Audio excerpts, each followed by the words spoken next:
Ralph Williams was born in London, Ontario, Canada in 1941. Just looking out the window wasn't enough for this curious 2-year-old. Why not stand in the window and cause his mother Lillian a heart attack? That's Lillian holding a small child, and that's Ralph standing next to his older sister Miriam. And here's Ralph with his siblings, Miriam, Ralph, Don, Bill, and Barry holding the family cat, Teamy. Ralph enjoyed the Canadian winters, but also the friendly surroundings of the classroom. By the time he reached the 6th grade at Glenview School in Niagara Falls, Ralph was showing his academic prowess with nearly all A's or A+, but it was the teacher's comment, as close to perfection as humanly possible, that seemed to set the bar for later achievements. His teen years broadened and deepened his intellectual interests. He also found time for music. And then he set off for Andrews University in Berrien Springs, Michigan, where in his final years he was in class from 9 a.m. to 9 p.m. some days, eventually taking up to 23 hours of courses in a variety of subjects and learning 6 of the languages he now has in his command. Then there was Michigan for his MA and PhD, 2 years at Cornell, and then back to Michigan where he began teaching in 1970. Here is evidence of some of the impact he has had on the University of Michigan over the past 38 years. First time I met Ralph Williams, he was unappreciated. Well, I met Ralph almost 20 years ago when I just became Dean of LS&A, and Ralph was an associate professor. The first time I met Ralph Williams was as a freshman in 1976. The first time I met Williams, it was quite a while ago, actually. And it's sort of funny telling this story because I don't think he knows this necessarily. I think it was probably about the summer after my 8th grade year. My grandparents were invited to an alumni association thing at a golf course up north by their summer place. First time I had Williams was for Shakespeare, which is really the only way to have Williams. He talked so enthusiastically about the department and the warmth of the department and the rigor of the academic programs. And he was talking about the RSC residency and all of these sort of particular to Michigan things. And then he turned to me and he said, "You know, how happy can one be?" When he flew into the room and flew down the stairs and took off his coat and then started greeting the students, I was completely entranced at his manner and how exciting he was to see everyone. And he just started lecturing and we were there. You know, it wasn't English, it wasn't literature, it was theater, and it was brilliant, and it was just right there in front of us. Julius Caesar himself is something of an enigma. Critics still argue. I hope you argue amongst yourselves, discuss it. In any case, please don't get violent, as to whether Shakespeare thought that the assassination of Julius was a good thing or not. Ralph believes in teaching with what he calls the full human presence. He inspires his students to love learning and to love the material and to see writing not as a burden, but as, in his own words, an opportunity. It's unusual for someone in the humanities to teach large classes.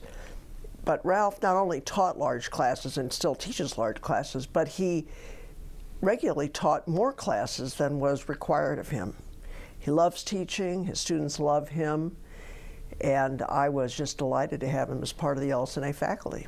He clearly identifies with the power of Shakespeare and the level of suffering and human emotion that is interwoven in those plays, and he's not afraid to let himself act it out right at that point.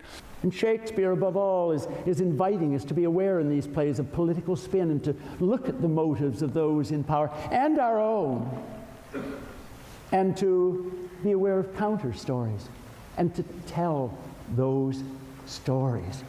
Another aha moment, epiphany, came just recently when I asked him to address the program officer for the Knight Foundation as a Knight Wallace program, obviously someone of some importance to me. And this person, the Knight Foundation, had asked my program to host all the mid-career fellowships in journalism from all over the country. There were 30 people in the room, plus this program officer. After the session, my program officer came to me and said, "That is the best professor I have ever seen. That is the best talk about journalism I've ever heard. And of course, Ralph is not a journalist. He simply understands all other fields as they relate to his. When someone meets somebody of Professor Williams' ilk, and you see how humble and sincere he is, I think it reminds one, it keeps one humble. It really grounds me and makes me realize how much I have to learn from anybody I meet. Ralph is a master of exposing you to really a three-dimensional view of a subject, and he helps you to understand that, particularly with Shakespeare, the Bible, but more so with life, that there is only gray, and you have to evaluate what is going on and what does this mean to me. And if you approach something with a rigid view, it harms you and it can limit you. So in his questions and in his probing and in his sharing of his experiences and insights, he's helping you to understand that there is texture to everything and there is depth to whatever you're experiencing. In his last lecture, we ended on the Tempest, and we ended on the last scene of the Tempest, in which Prospero is bidding his adieu to his home, the island, and to Ariel and all of the various spirits, his servants. I think sending us off to the winds was really a really magnificent end to the semester. And in one of the great moments of these productions, Prospero facing Ariel. Long pause. Dost think so, spirit? In short, you're a spirit. You don't have a body. The question is, what is it to be human? Ralph, I want to tell you that I think you're the best teacher I've ever seen. I think you're the best intellectual friend I've ever had. I've never met anybody who could assimilate so much knowledge and apply it to so many fields beyond his own or her own in my life. And now that I'm old, I can say that that means something. I love you all so much. At the end of Midsummer Night's Dream, lines which you've already fulfilled. So, good night unto you all. Give us your hands if we be friends, and always we'll restore amends.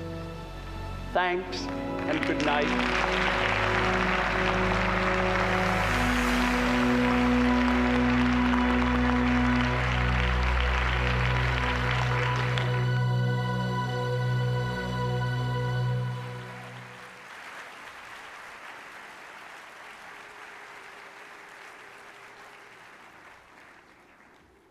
Good evening, faculty, students, friends, Romans, and countrymen. Okay, folks. Good morning and a rich welcome to you. It's wonderful to see you. Are there questions of me before I begin nattering away? For oh, is the wind up, and what a mighty wind it is.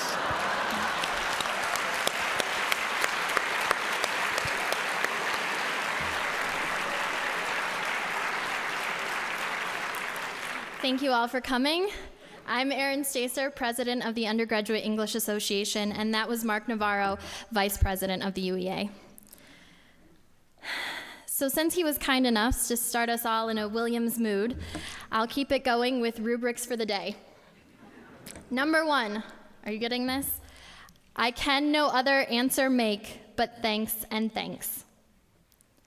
Number 2, his teaching was gentle, and the elements so mixed in him that the nature might stand up and say to the world, this is a man, according to as many virtues as teacher, scholar, mentor, and friend. Let us always remember Ralph Williams. And rubric number 3.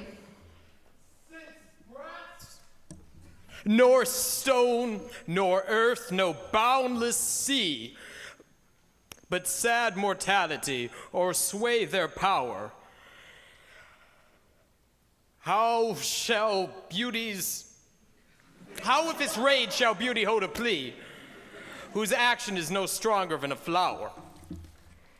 Oh, how shall summer's honey breath hold out against the wreckful siege of battering days, when rocks impregnable are not so stout, nor gates of steel so strong, but time decays. O fearful meditation, where, alack, shall time's best jewel from time's chest lie hid? Or what strong hand can hold his swift foot back? Or who his spoil of beauty can forbid? O none, unless this miracle have might, that in black ink my love may still shine bright.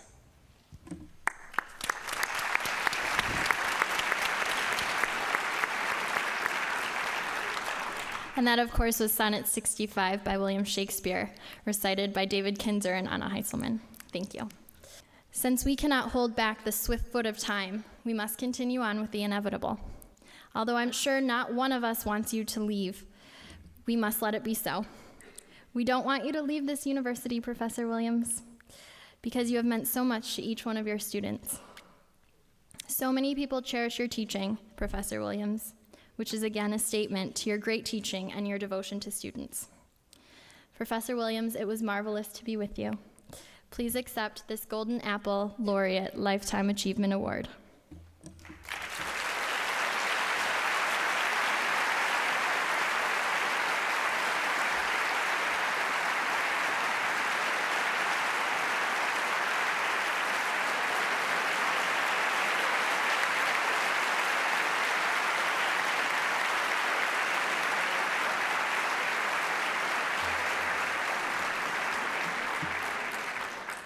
Okay, I was asked to surprise Ralph and say a few words. I was really excited when Aaron called me to ask me to come and speak because the cell phone connection was very poor, and I thought that I'd won again. Damn. Maybe next year, because Ralph won't be here. But Ralph, what are you doing, Ralph? Oh, you're getting... Okay, there. Anyway, Ralph, on behalf of the entire English department, please don't go. We wish you all the best, dear friend.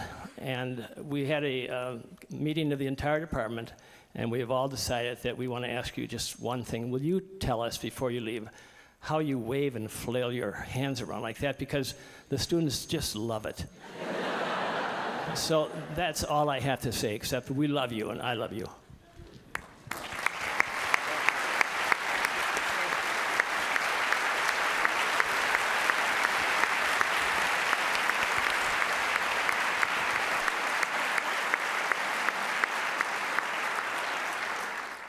Boy, what a crowd. My goodness.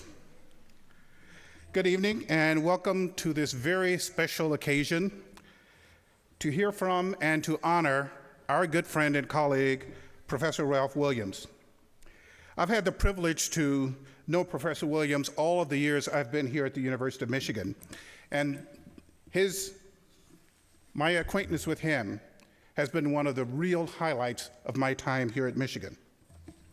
I could spend quite a bit of time speaking about Professor Williams' contributions to the social and intellectual life of the university, his volunteerism, his entrepreneurship, his compassion for his colleagues and students. But by virtue of the fact that you're here tonight, you know much of that. We're here tonight to hear from him. However, I must say a few words about my good friend, so bear with me. I don't know of anyone who is more caring about his fellow human beings than Ralph Williams. His love for this university, his love for his disciplines, notice I said disciplines, the plural, and his love for his students, all of that love is insurmountable. He is indeed a lovable guy. I even enjoy reading Professor Williams' email messages, which are thoughtful and full of his special brand of passion. In one exchange I had with him, where I mentioned that I'd overheard his students reflecting on their time with him, his response was this: "My students, as usual, you have things right, Lester. They mean the world to me. Their ideas, generosity, and capacity for growth are the dearest freshness deep down things, the dearest that we have. I can't tell you how grateful I am to this university for making a space where they and I can think and learn together." Similarly, I find Ralph's students praise him in a manner that is quite rare for our institution, where students are very demanding of their teachers and are often quite critical of their teaching styles and often the perceived lack that many have for teaching, or the commitment they have for teaching. This is certainly not the case with Ralph's students. If you ever want to read some absolutely disparaging and toxic writings about a professor, go to this website called ratemyprofessor.com. Now, to satisfy my curiosity, I went to that website and called up some quotes from Ralph Williams' former students. Now, mind you, these are quotes that span over a 10-year period. So in 2001, a student wrote, "Williams is one of the best professors here. He is well known for his loud voice, never uses a microphone, and vast knowledge of literature and religion. He holds each class member's attention from the moment he starts teaching." In 2005, another student wrote, "Amazing professor, awesome class. He tried to greet as many students as possible before the lecture started. He has an amazing knowledge of the Bible, literature in general, and knows over a dozen languages fluently. Do not graduate from Michigan without taking one of his classes." Now, as Ralph's retirement became known to students, they wrote messages such as this: "Absolutely love this guy. I would show up to lecture just to hear him talk. I heard so much about him before entering his class, and he exceeded my expectations. Sadly, he'll be retiring at the end of the term, but truly a Class A professor." Now, with these quotes, I've focused on the attention that students have given to Ralph, their love and respect for him. And I should say that those of us on the faculty and in administration share our students' sentiments about him. We all know that he is a very, very special person. So on behalf of the faculty and the administration, I want to thank Professor Williams for all that he has contributed to the University of Michigan, to the cultural life of this campus, to diversity and excellence, and most of all, to students' learning.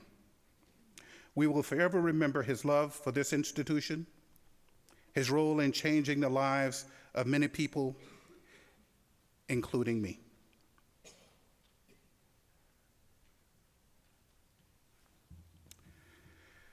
For the next part of this presentation,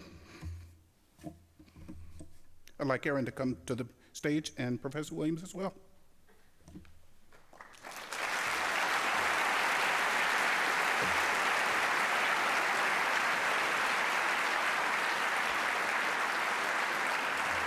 And I'd like Aaron to read what's on this plaque. Aaron, excuse me.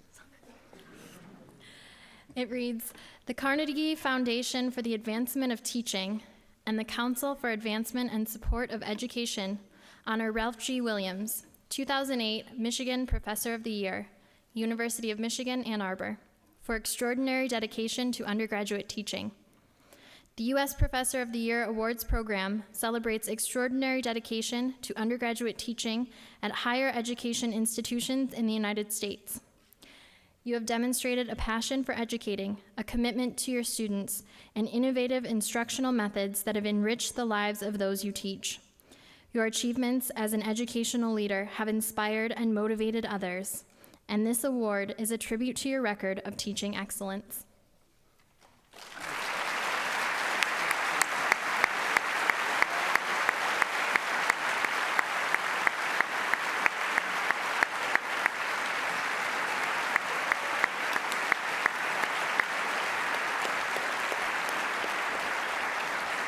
Now at this very bittersweet but truly celebratory hour, welcome our very own inimitable, incomparable, and deeply beloved teacher and friend, Ralph Williams.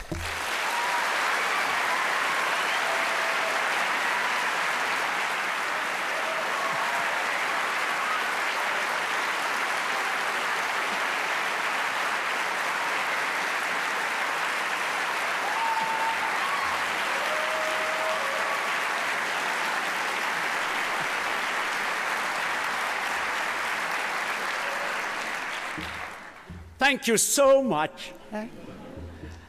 I wish in beginning especially to thank those who have spoken on that marvelous video. Those who have spoken on my behalf here tonight.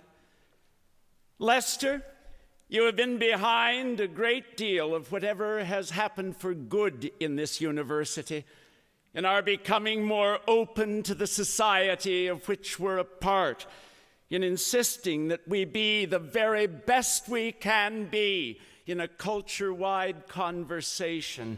I honor you and thank you for your support and insight and guidance.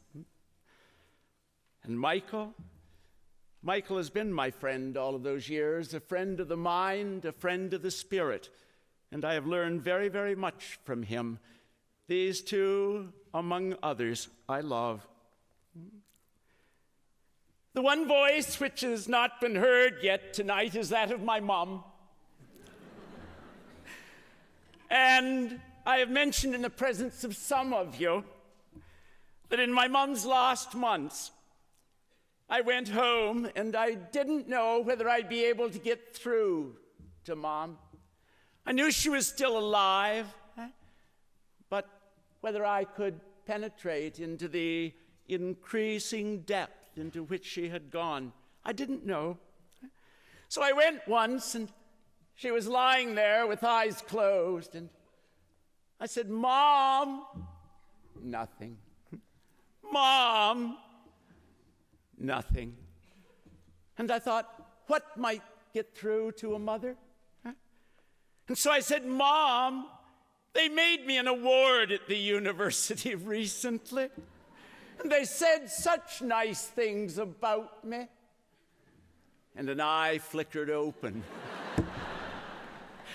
And she said, "Yes, but did you believe them, Ralph?"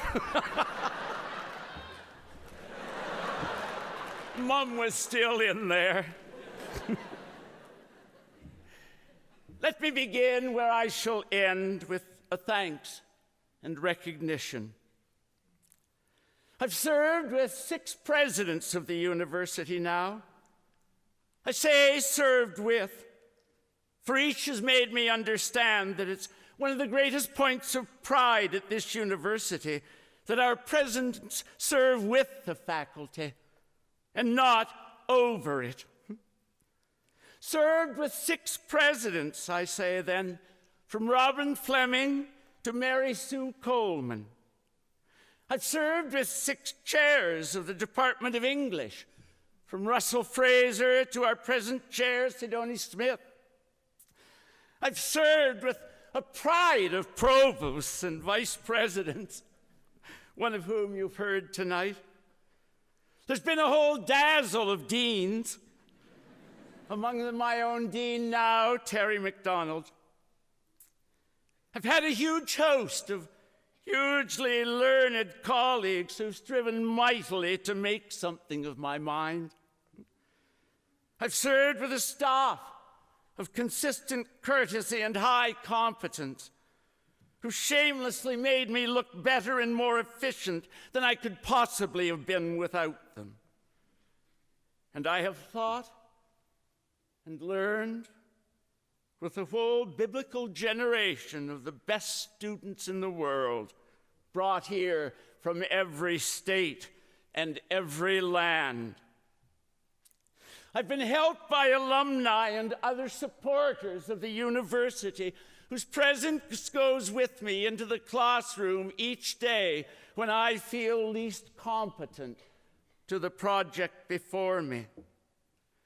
Some of these alumni and other supporters have done marvelously well over the years with a motto I saw recently in the Ross School of Business Administration, and it said, creativity equals capital.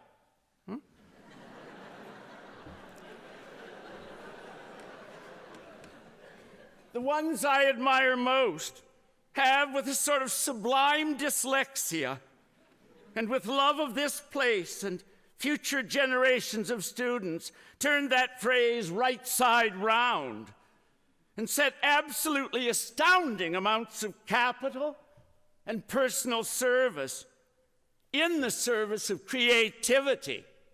Capital equals creativity, said they. I think of names like Sweetland and Brehm and Frankel, they of the new and isn't it marvelous shape of the new Museum of Art, and Stamps and so many more. I've been born up by the University Musical Society, which has often led the way in celebrating the great diversity of human greatness by bringing here the world's best in the creative and performing arts, whose endlessly resourceful director, Ken Fisher, I see here tonight with many of his board. To all these, to the UEA, to Shout, to the senior vice provost, to the whole university, and to all of you, thank you for my life and what has meant most in it. Thanks for what you've done and are doing, and will do, as I hope, to extend and protect this institution, this university, which I truly believe to be the most magnificent creation of this free society. If I may be allowed a moment of admiring recognition of a very few individuals here, one of whom I shall ask to stand the first. My son, Mark, my life's best piece of poetry. Would you stand, Mark?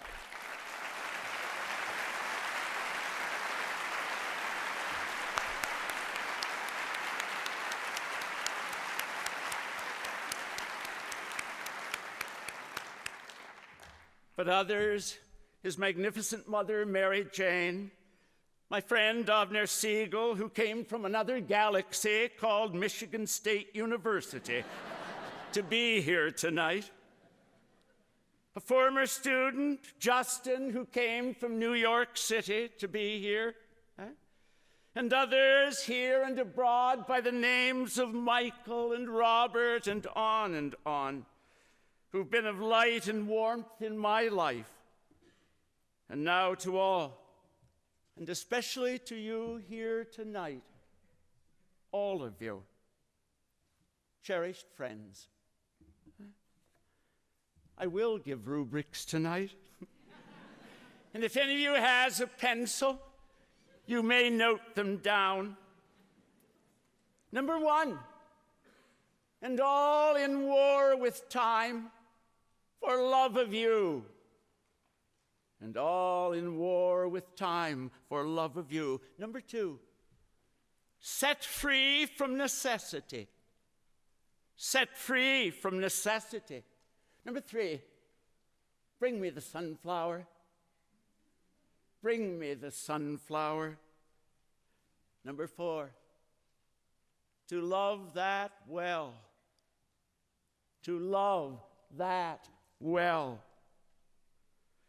Number 5, and absolutely central to what I wish to say tonight, on my watch, on your watch.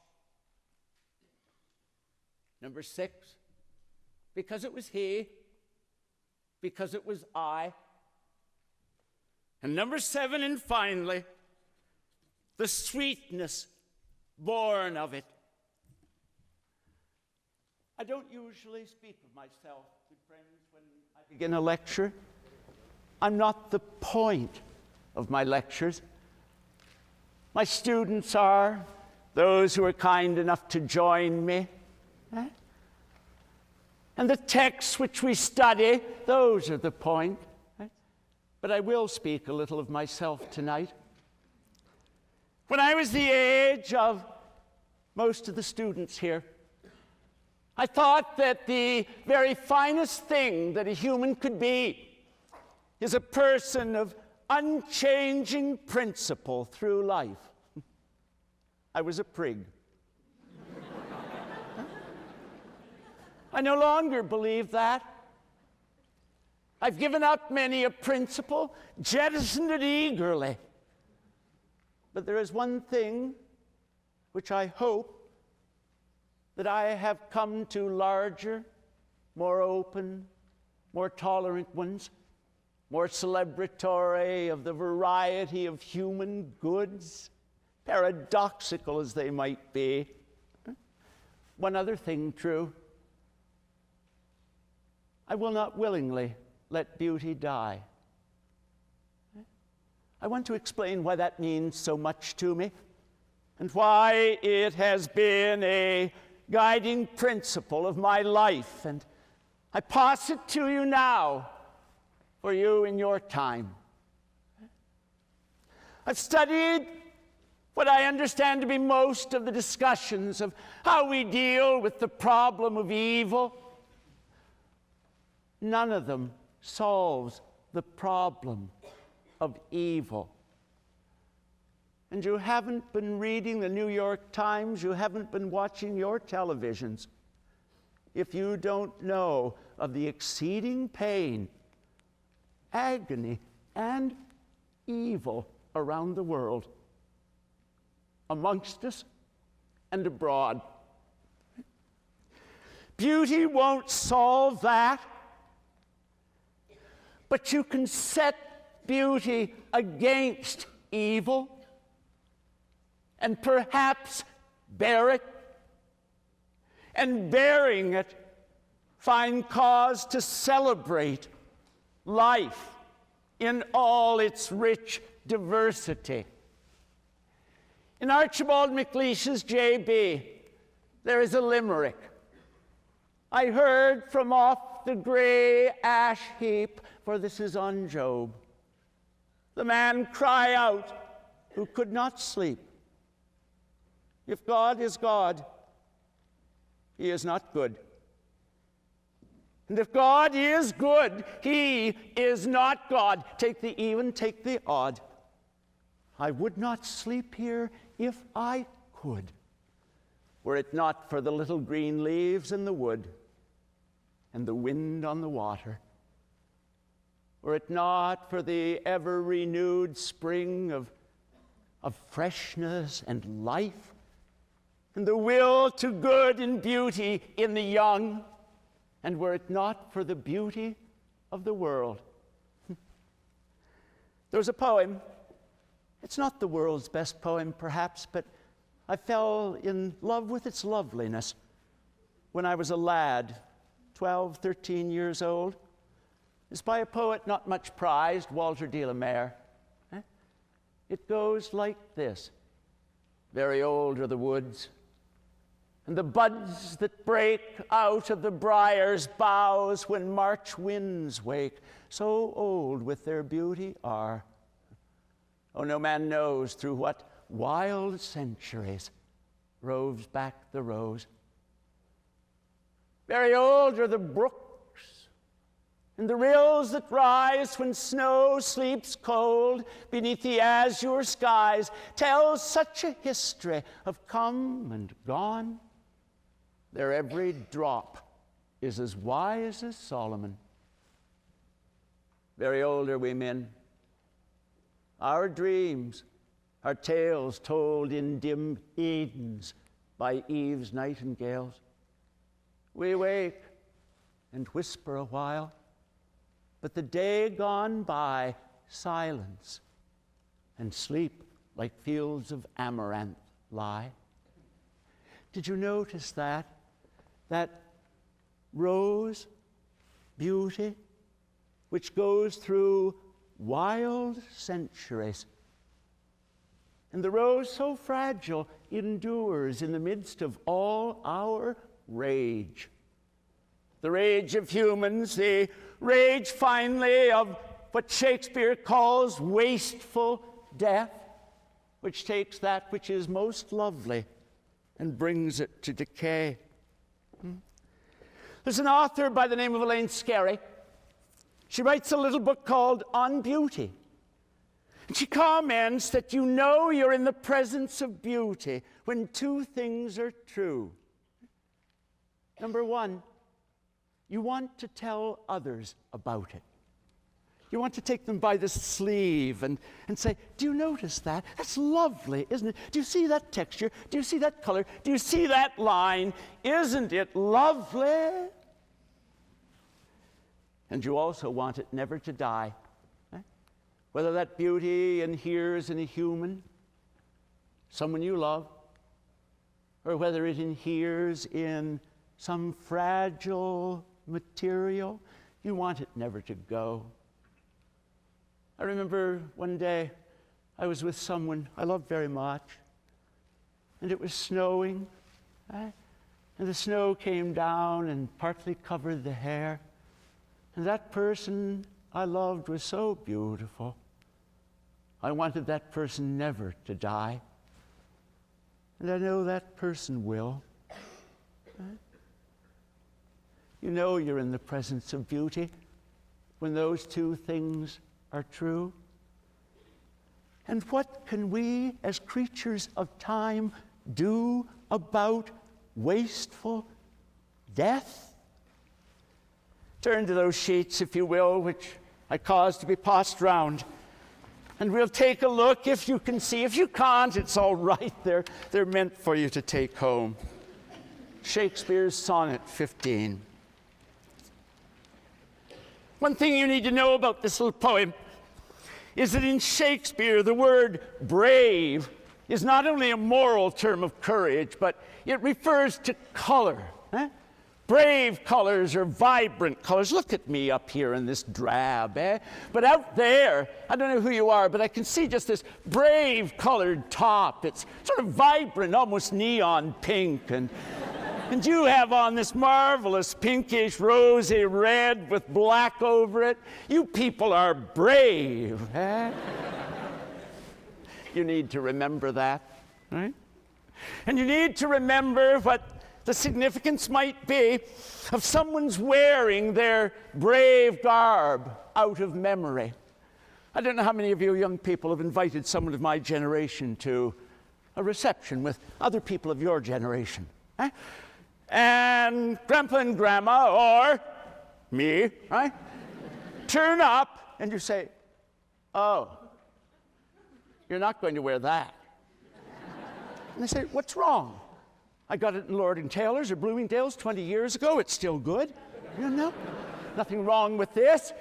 They're wearing their brave state out of memory, beyond time. Now let's hear the poem. When I consider everything that grows, holds in perfection but a little moment, that this huge stage of the world presenteth naught but shows, whereon the stars in secret influence comment. When I perceive that men as plants increase, cheered and checked even by the selfsame sky, vaunt in their youthful sap, at height decrease, and wear their brave state out of memory. Then the conceit of this inconstant stay sets you most rich in youth before my sight, where wasteful time debateth with decay to change your day of youth to sullen night, and all in war with time for love of you, as he takes from you, I engraft you new. That word engraft is a plant metaphor, as you know. It means to take a little stripling plant and insert it into a root of another stronger plant. But it's also based in a Greek word, graphein, which means to write to draw, to design. There's the key. Shakespeare can't stop wasteful time. I can't stop it for any of you, and I do love you dearly. Right? But I can, if I will, Shakespeare could incomparably write out that beauty in his lines. And paradoxical, isn't it? You would think, you see, that words which are born on that labile stream of air are the most fragile things about. And in fact, they last beyond the power of wasteful time to destroy them. And here is my first urging for you. Whatever it is that you love in the world, a person, an idea, something lovely in the natural world, create of it an image of that which you love, which can carry on to future generations. That image, making it new and fresh.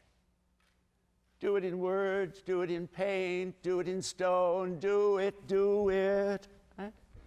But pass on to future ages an image of that which you love. Parents can do it in begetting children. Others and all can do it in creating an image of the much loved in this world to pass on to future generations.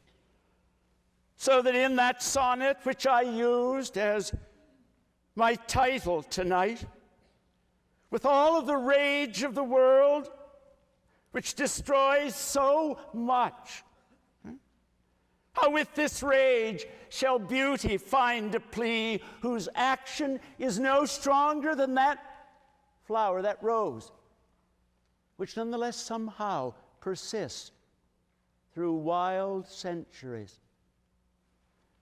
And to all of you, the world will not much care nor long remember that which you gather as capital, but it will remember and celebrate the beauty which you create ongoingly through the generations.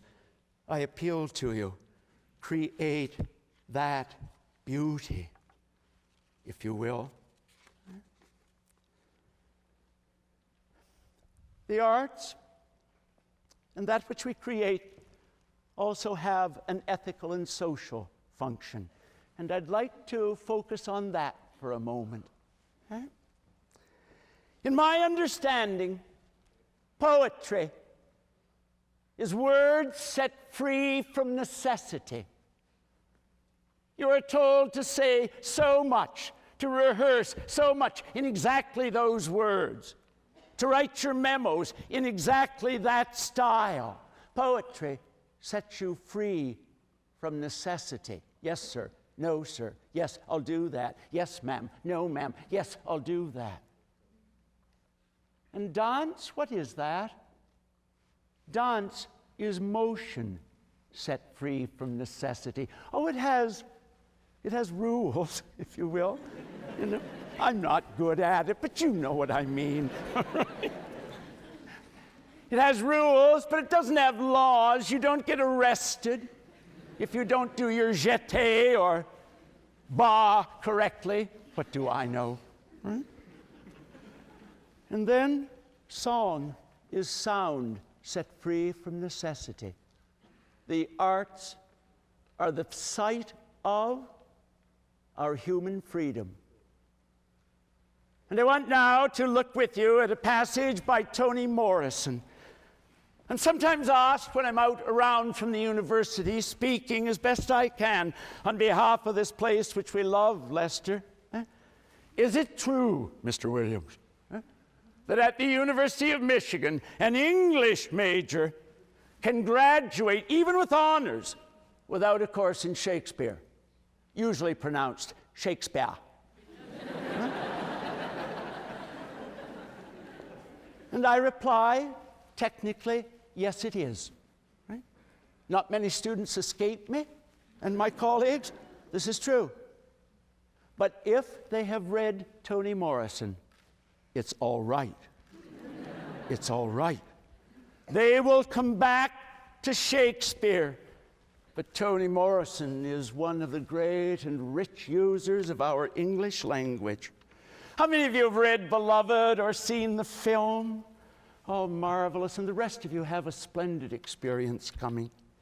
In it, there is a character, Sethe, Reset, earliest on in times of slavery. And she's been abused badly. White boys have sucked her milk. We're just having fun. Milk she needed for her babies. The other character whom I will mention is Paul D. He has been collared and forced to do oral sex on his driver. You hungry? She has a tree on her back, as she calls it, from the slave driver's lashes. These things cut deep in the mind and in life. And just to share a moment again, my mom, whom I've mentioned, grew up in Alberta in the early years of the 20th century. Her best friend was a runaway American slave, then about age 60. Douglas was his name, Paul Douglas. He showed her the tree on his back from the slave driver's whips. My mom loved him. She used to say, when I get to heaven, Mom was very sure she was going to heaven. She had no such illusions about us children. All right? I will look first for my mom and dad, and then for Douglas. And we children used to say, Mom, we're here, going to look for us. Right? And so Sethe now, and she's weary. And Toni Morrison begins. It was time to lay it all down. She, that is Sethe, wished for baby Sug's fingers, molding her nape, reshaping its aim. Lay him down, Sethe, sword and shield, down, down, down, both of them down, down by the riverside. How many of you know the African-American spiritual which is being quoted there? Any of you know it? Well, come on. Gonna lay my heavy burdens down. Come on, help me. Down by the riverside, down by the riverside, down by the riverside. Come on, gonna lay my heavy burdens down, down by the riverside. Gonna study war no more. That river is the River Jordan. And it is the river over which one crosses when one dies. And Sethe is very weary and doesn't want to study war anymore. But for now, baby Sug's holy. Says to her, lay him down, Sethe, sword and shield, don't study war no more. Lay all that mess down, sword and shield. After situating herself on a huge flat-sided rock, baby Suggs bowed her head and prayed silently. Then she shouted, let the children come. And they ran from the trees toward her in that clearing in the woods. Let your mothers hear you laugh, she told them.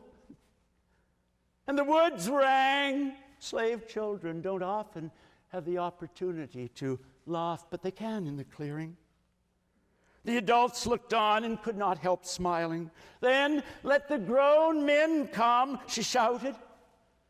They stepped out one by one from among the ringing trees. Let your wives and children see you dance, she told them. And you know what's happening. Their wives and children have only heard them go, do this, do that, move there, move that. Dance is the motion of freedom. And ground life shuddered under their feet. Finally, she called the women to her. Cry, she told them. For the living and the dead, just cry. And without covering their eyes, the women let loose.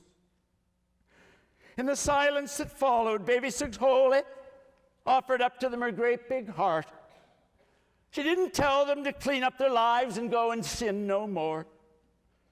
She told them that the only grace they could have was the grace they could imagine, that if they could not see it, they would not have it. Here, she said, in this place, we flesh. Flesh that weeps, laughs, flesh that dances on bare feet in grass. Love it hard. Yonder, they do not love your flesh. They despise it. They don't love your eyes. They just pick them out. No more do they love the skin on your back. Yonder, they flay it. And oh, my people out yonder, hear me? They do not love your neck unnoosed and straight, so love your neck. Put a hand on it, grace it, stroke it, and hold it up. Saying no more, she stood up then and danced with her twisted hip the rest of what her heart had to say, while the others opened their mouths and gave her the music. Long notes, held until the four-part harmony was perfect enough for their deeply loved flesh.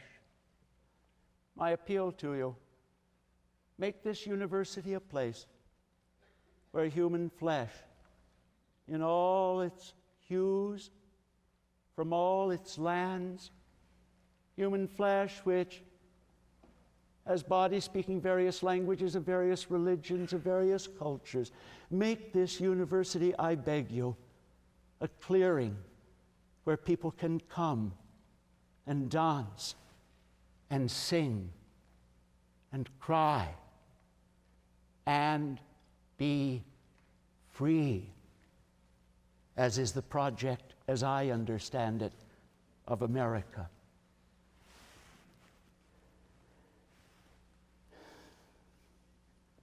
In my own life,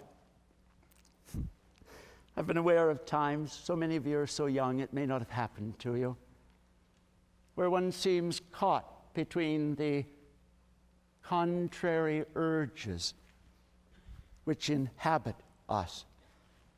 The will to be pure, the will not to be pure. There's a sonnet of Shakespeare's, it's 129.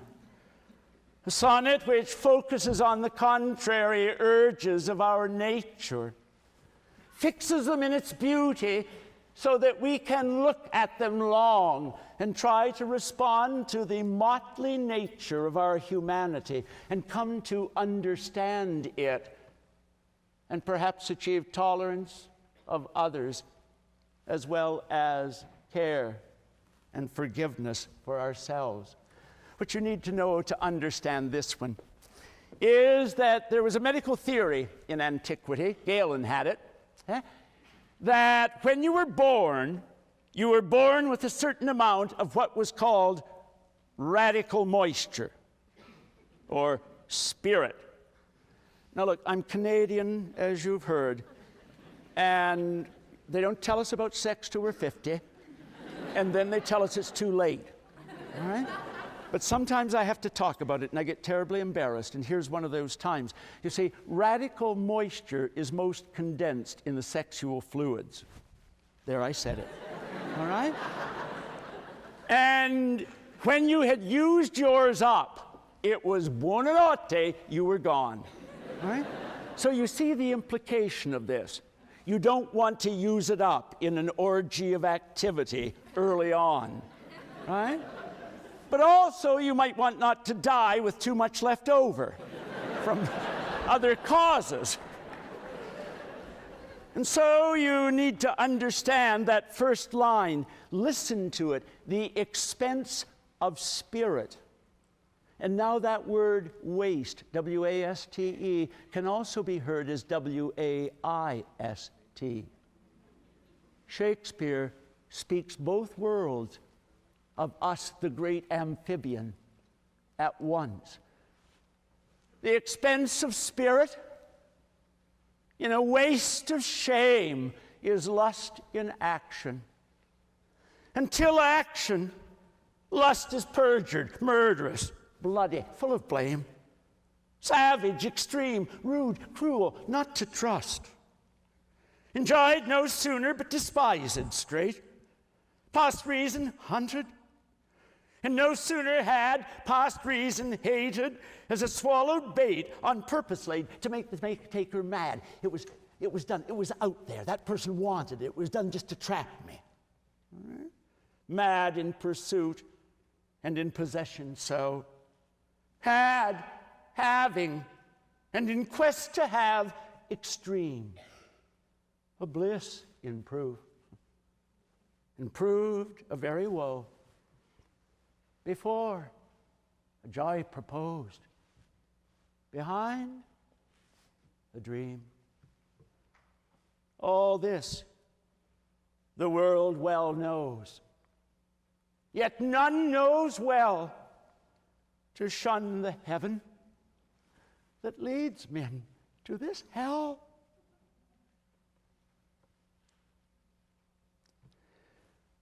Shakespeare is speaking of sexuality. He is speaking of the expense of spirit, of the sense of purity, which we can have, and you apply it to national policy, to personal ethics. And if we do fall below ourselves, what do we do? There's a poem I love. It's that rubric, Bring Me the Sunflower. I want to pass it on to you. The test of a human, for me, is not whether or not they fall below themselves at times. Is there anyone here who hasn't done it radically? You will. But what you do thereafter. In an area small and large in my life, I try to keep around an image of ongoing aspiration toward the best that's in me, the best that you can show me, the best that's in the world. And how many of you have seen a field of sunflowers? How many of you have? You know, they're marvelous. They virtually pick up their roots and turn to the sun, and superb. Right? They'll also grow in salt soil. Right? And the image of salt here is for the burned over nature of a life in which one has used up so much of oneself. And I keep in my office a little sunflower so that when I go to class and I feel I've fallen below what I wanted to achieve with and for my students, and I'm feeling so sorry for myself, and I go back to the office and I see that sunflower, and I say, look, Ralph, get out of your own way and get better next day, and go on. The students may forgive you. They may. And the sunflower then. Oh, one more thing you need to know. Anybody here know Italian? Yeah, a few of you do. Okay. In Italian, hi, Gabriele. In Italian, you can say, sono impazzito di pizza. I'm absolutely mad about pizza. Right? You can also say, sono impazzito della luce. I'm mad about light. Francis could say, sono impazzito di Dio. I'm madly in love with God. Plato would say, I'm madly in love with the idea of the good. And now we're ready. Bring me the sunflower, that I may transplant it into my desert soil, burned over with salt, and that it may show all the day long to the azure mirrors of heaven the anxiety of its gentle yellow face. Dark things turn to the light. Colors empty themselves in a flow of hues. These words of mine turn to music, to vanish into something else, is therefore the greatest of all good fortunes. Bring me the plant which leads, where blonde transparencies arise, and where life turns to air at its essence. Bring me the sunflower, madly in love with the light. My appeal, create an image of the beauty you love and keep round you, I don't know what your image will be for the rest of your lives, an image of that aspiration toward the good which is central to you. And now with that central rubric, number 5, on my watch, on your watch. There's a phrase of Paul Monet's. He is speaking in a book called The Last Watch of the Night about his moral stance toward those who cooperate with power in oppression. His words are very powerful, and they represent a series of phrases which have been important for me over the years since I read them, and I commend them to you now. Turn over, if you will, to them. They're on the back of the second page. Speaking to those who will accommodate for oppressive power, says he, I give them fair warning that I, for one, am taking it all personally, perhaps too personally, in fact. Keeping a file of mealiness, of pandering to creeps, of accommodation with the enemy. I don't really have the choice to ignore it because it's happening on my watch. Turn back now, if you will, because in this lecture and at this point in my career, I'm passing to you younger people my proxy in your lifetime. My lifetime is a 20th century lifetime by and large. So long as I have the breath and the spit for it, I'm going to be around trying to help you out in the huge effort before you. But in your generation, you will have my proxy. Stay alert on your watch. On my watch, early in my life, the Shoah was taking place. Wars over the 50s. The Vietnam War in the 60s. The deaths, the massacres in the parts of the world which you know.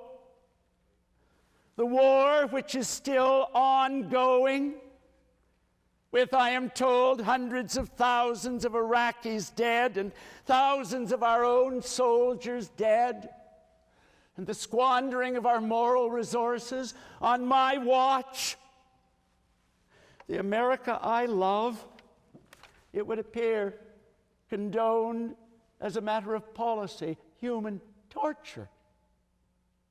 Can you take that in your name and mine? On my watch, there's much happened which humiliates me. Being there and being present to it, I'm humiliated as a human. Be alert on your watch. Speak. Don't be silent. Of course, I have taught on Primo Levi, an Italian Jew from Torino who was taken to Auschwitz and became what to me is one of the great moral and stylistic presences of the 20th or any other century. Has a poem on trial. The reference here is to Nuremberg. You know the city. It's a city which produces automobiles now nearby. It's a city which has a great toy fair. It's also a city which was the site of Hitler's Nuremberg rallies. It's also a city which is the site of the Nuremberg trials after the war. The poem here is about one Alex Zink. There was the Zinc Company. And, as you will find, the Zinc Company bought up the hair which was shaven from those who were taken to Auschwitz and used it to create felt. And this poem is about the calling to trial of Alex Zink. And note his claim. My name, Alex Zink. Where were you born? Oh, in Nuremberg, that illustrious ancient city. Rightly famous, honest judge. First, because certain laws were passed there that are of no interest here. Second, for a debatable trial. You know, you can say one thing, you can say another, and maybe they were just called up as scapegoats, and they weren't really that guilty, were they? And besides, everybody's guilty, aren't they? Everybody's a victim. They were victims too. So you can say much on either side. Third, because the best toys in the whole world are produced there. Tell me how you lived, and don't lie. It would be useless here. Oh, I was hard-working, Your Honor. Stone on top of stone, Deutschmark after Deutschmark. I founded a model industry. The best buckram, the finest felt were made by the Zinc Company. I was a humane and diligent boss. Honest prices, generous salaries, never a complaint from my customers, and above all, as I was telling you, the best felt produced in Europe. Did you use good wool? Oh, extraordinary wool, Your Honor. Loose or in braids. Wool, of which I had the monopoly.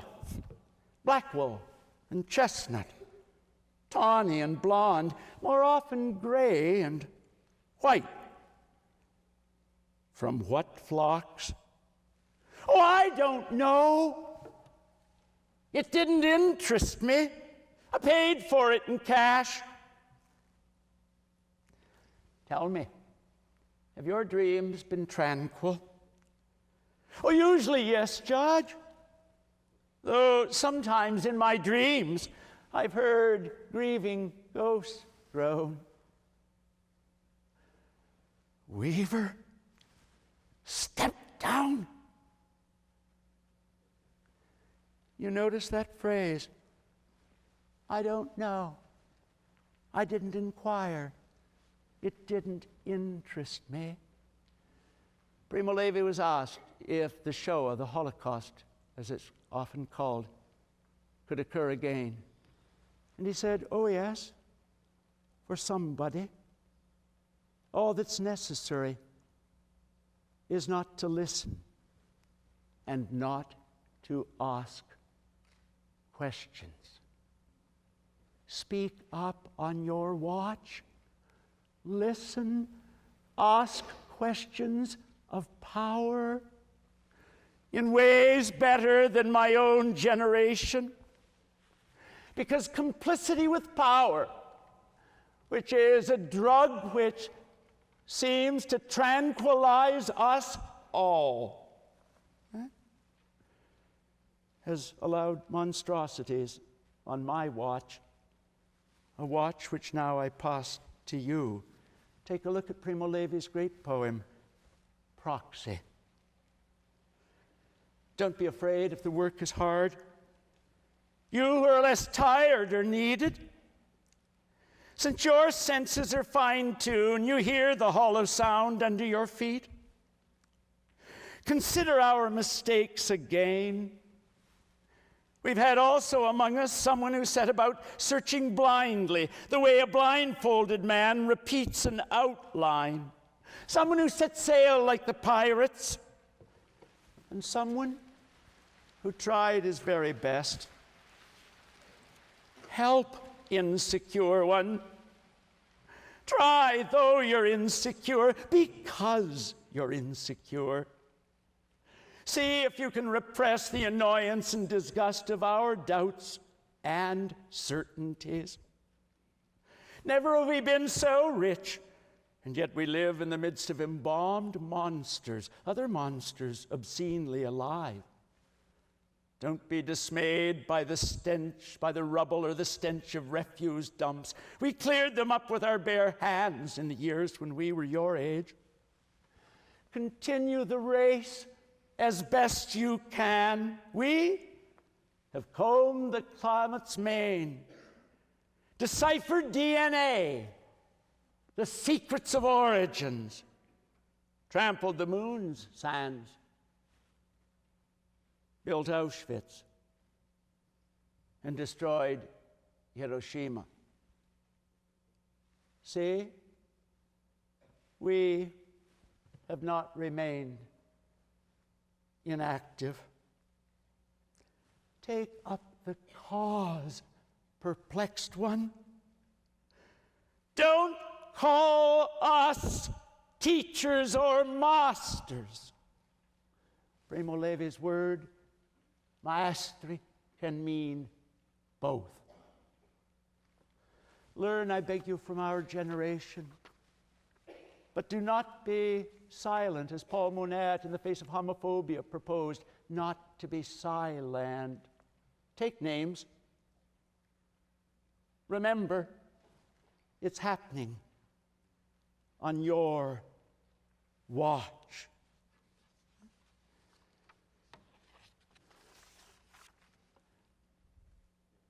I return now for a moment to the discourse of beauty, to a sonnet of Shakespeare's, which responds to the urge, the urging, be only interested in hard goods, in things which endure, in the accumulation of wealth, because everything else, human life, love, everything else is transient. Shakespeare knows two worth one of that. The sonnet, I shan't give it all. That time of year thou mayest in me behold, when yellow leaves, or none or few, do hang upon these boughs which shake against the cold. Oh, I see some glassy eyes. Let me tell you about that. My mom came to visit. She thought our house was terribly cold. All right? And the day she left, I heard her in the guest room snap her suitcase shut, turn on her heel, and say to the room, "Goodbye, Siberia." If you've had older people visiting you, you know the way they feel. Which shake against the cold, bare ruined choirs, where once the sweet birds sang. In me thou seest the glowing of such fire, as on the ashes of his youth doth lie, as the deathbed on which it must expire, consumed by that which it was nourished by. I will go to the end in that very great couplet. All this thou knowest, which makes thy love more strong, to love that well which thou must leave ere long. Don't love the transient things, the transient beauty of this world, in spite of the fact that it's transient. Love it because it is transient. And how small a part of time we share with you who are so wondrous, sweet, and fair. I draw toward the end now. I want to turn to William Meredith's poem, Accidents of Birth. I love this poem. It's become something of a signature poem for me. All you need to know to understand it is this. Well, two or three things, actually. Bear with me, if you will. Number one, sometimes people will come to me after a day in Michigan like this and say, "Oh, Mr. Williams, life is scarcely worth living. This weather is so awful. It punishes us just dreadfully. Oh, I'm depressed." And I say to them in words which are echoed here, if you'd thought you had a terminal cancer. And you went to the doctor's office, and he told you, no, you don't have it. You're fine. You would go out into this Michigan day, and it would be the most beautiful day in the world. Every switch of it today through all of the change of the seasons. That's number one. Number two, it's about naps. Mark, when you were a little lad, I don't know whether you remember, you were around 8. I called you in from play around 4 o'clock one afternoon, and you came into the house, and you said to me, Dad, do you want to die? And I said to your son, well, what a curious question. I wonder what you might have in mind. But no, I don't want to die, son. I love what I do. I love my students, the university, the world. But I said, son, it's like this. When I called you in from play with your friends, did you want to come? Well, no, Dad. I love playing with my friends. But you knew you had to come. It's all part of life, and at last it's your role to catch some sleep. And he said, yes. And then your eyes brightened up, son. And you said, oh, I get it, Dad. Sometime God's going to say to you, Ralph, nap time.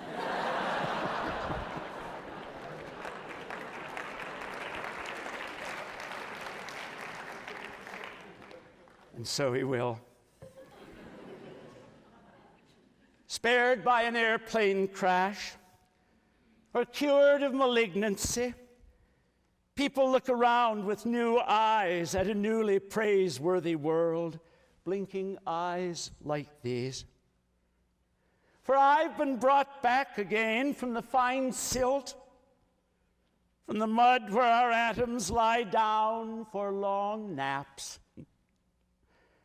And I've also been pardoned miraculously for years by the love of chance, which runs down the world's gullies, silting us back. Here I am, brought back, set up, not yet happened away. One day people will say, well, I hear that Williams is gone. What happened? Oh, something happened. Not yet happened away. But it's not this random life only, throwing its sensual astonishments upside down on the bloody membranes behind my eyeballs. Not just me being here again, old needer, looking for someone to need, Michael. But you, up from the clay yourself, as luck would have it, and inching over the same little segment of earth ball, in the same little eon, to meet in a room, alive, in our skins, and the whole galaxy gaping there, and the centuries whining like gnats. You, to teach me to see it with you, and to offer somebody uncomprehending, impudent thanks. To my last 2 rubrics, because it is he, because it is I. It used to be the idea that friendship was central to the well-lived human life, that no human life could be called fully human if you did not have a friend. Montaigne wrote an essay I try to read once every few months to stay human, in which he speaks of his friendship with Etienne de la Boétie.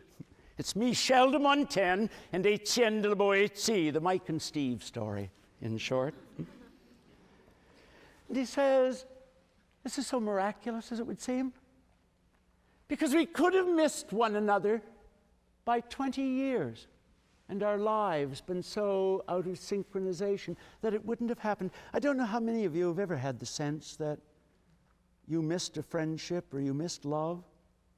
by 15, 17, 20 years, and it couldn't be. Or we might have lived 100 miles apart and never known one another. The miracle of our being in the same little eon in Meredith's terms, in the same little room on this spot on the earth ball. And then we couldn't be friends as we are, wholly and completely, with a sense of one soul in two bodies, if, in fact, we hadn't so many common interests. And out of all the endless time and the endless distance of eternity and space, and out of all the differences which make us human, how is it that I love Steve so, said he. And then one of the great tautologies, because it was he, because it was I. And I wish for all of you, before your long nap, and through as much as life as you can manage, that you have someone of whom you can say, that is my friend, because it is he, because it is I, because it is she, because it is I. And then finally, 2 or 3 short phrases. One from Salman Rushdie, a hope of mine. One day perhaps the world may taste my words. I hope that it will be possible to say of them that they possess the authentic taste of truth, that they are, despite everything, acts of love. And a favorite saying of mine from the Gospel of Thomas, a matter which has been in my very complex life an issue of huge comfort for me. I have always lived my life honestly, as I understood myself to be. I wish that comfort in your lives. And the Gospel of Thomas, bring forth that which is within you, and it will save you. Do not bring it forth, and it will destroy you. Bring it forth in your own lives, in your own self-understanding, in your social actions, in your political action. Live who you are. Speak truth to power. Be alert on your watch. How many of you have had a dream? And in that dream, things are so vivid. And then you wake, and you can't remember the details anymore. And someone said to you, what were you dreaming? Because you moved in your sleep, and you made sound. And you say, well, I don't really remember. And they say, well, perhaps it was this. And you say, no, it wasn't that. And they say, well, perhaps it was this. And you say, no, it wasn't that. And perhaps it was, no, it wasn't that. And they finally say to you, look, if you don't know what it was, how do you know I'm not right? Right? And then you think of an image or hear some words, and you feel a sweetness distilling in you. That even though the details of the memory of the dream are gone, on hearing words, a sweetness is there. Do you know what I mean? Yay, nay, yay. Mm-hmm. And so in Dante, and so it's my hope, should I be so honored, that when your memories of my classes fade, the details of the points I was trying so carefully to make,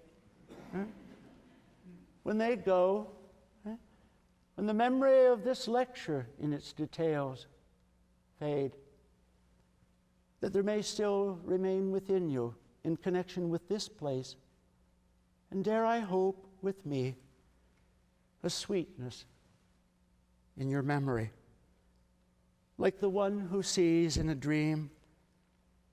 And after the sleep, the feeling impressed on the mind remains, and the rest does not return to the mind. Thus am I. For almost totally faded from mind is what I saw, and yet there distills in my heart a sweetness which is born of it. And my hope, when you remember our text and me and my best days, when the details are gone, there may yet be for this university, for your classmates, for all here tonight, a feeling of sweetness. In the words of Walt Whitman, I bequeath myself to the dirt, to grow from the grass I love. If you want me again, look for me under your boot soles. You will hardly know who I am or what I mean, but I shall be good health to you nevertheless, and filter and fiber your blood. Failing to fetch me at first, keep encouraged. Missing me one place, search another. I stop somewhere, waiting for you. The last words will be those of Shakespeare, and that speech at the end of The Tempest. People did not come to this great university, by and large, to study with me. They came because this magnificent institution draws to it the best in the world and gives incomparable resources. I am about, in a certain sense, to be set free. But as those of you who are older already know, freedom is an equivocal concept. You can be free from interminable meetings, but you are no longer free to. And it is this great institution which has given me you, and this stage, and time to speak, and that will be gone. And I shall miss it and you grievously. Now, my charms are all o'erthrown, and what strength I have's mine own, which is most faint.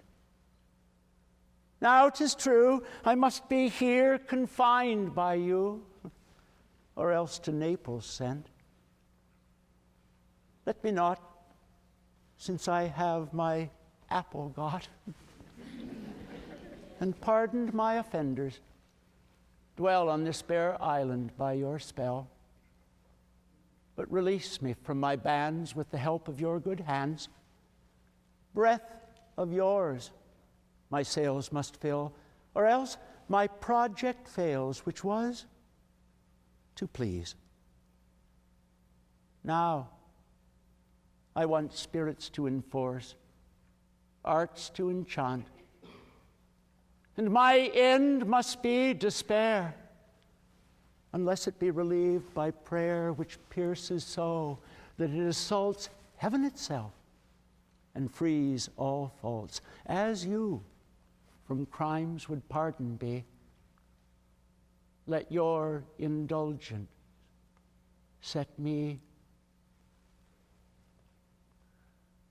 free. I end with a thanks.